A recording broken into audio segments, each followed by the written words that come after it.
Today, I wanted to talk about Huawei. But before that, as a segue, I wanted to speak about our newest brochure that we'll be bringing to the all-in event. As you can see, we got Tern up there, Tern AI hardware, and got some stuff going on here. We talk about how AI needs new infrastructure and how, Ford Model T was released. And I'll read this out in a little. And then we got the back with our link tree. A lot of good information there and some of our info. But what it goes in to say is that in 1908, Ford released the Model T. And later that same year, the Long Island Motor Parkway became the first road built specifically for automobiles. So that's great. The new tech was supported by infrastructure, new infrastructure meant for the tech. In 2022, OpenAI released ChatGPT 3.5. That's the GPT that actually exploded and got all of the initial attraction. Today's AI runs on dirt roads. We need to invest in super infrastructure.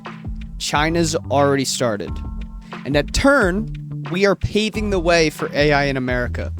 So it's important to note that in here we do mention China's already started on this superior infrastructure. AI is all done from the software side. That's how AI came to be and why it blew up so quickly and why it was able to traverse all of these networks and use cases so fast, because it is just software based, and the hardware had to figure out how to keep up with that. Obviously Nvidia happened to have a great parallel processing piece of hardware available with the GPU, and so they gained all of the attention for supporting AI through their hardware in the future. But it wasn't purpose built for AI. Nvidia came around in 1993.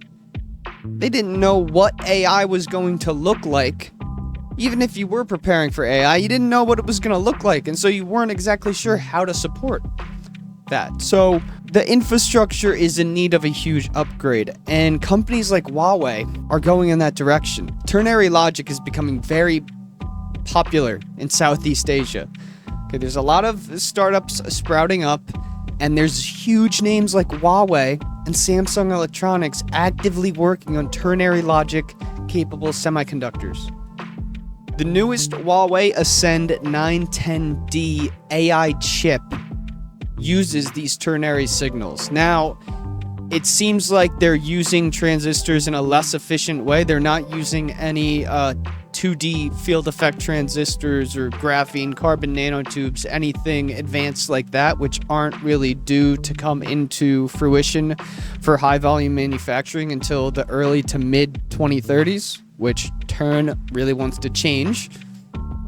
I'll save that for a second now. But all in all, Huawei is well on their way toward developing the world's first ternary logic semiconductor.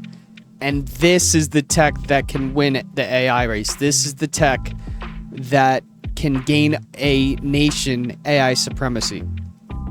We got to start doing this in America. We have to start building ternary logic computer systems in America yesterday. Now, the good thing is that at Tern, we started this 2 years ago.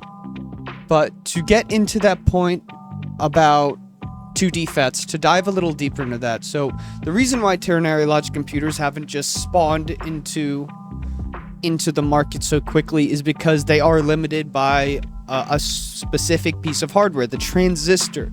The transistor needs to be able to communicate three logic states appropriately and reliably and whatnot. And in order to have that, you need to have that specialized transistor in high volume manufacturing. That specialized transistor is called a two-dimensional field effect transistor, otherwise known as 2D FET.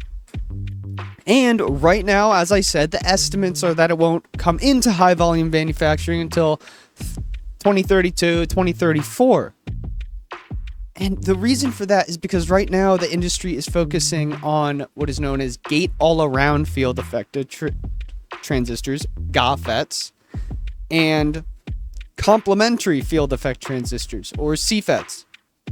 Both of these are just different architectures for constructing the transistor, but they're not affecting how the transistor actually operates and having leaps in gains. It's more very incremental gains.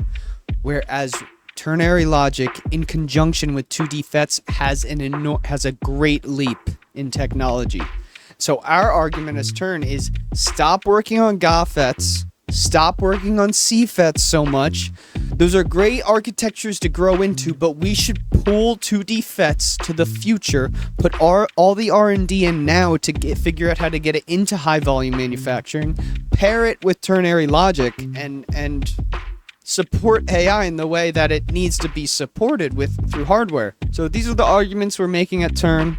These are the brochures that we're bringing out. These are the cards that were taken to the summit as well. Just a little snippet to let the people know there that ternary logic computer chips are very important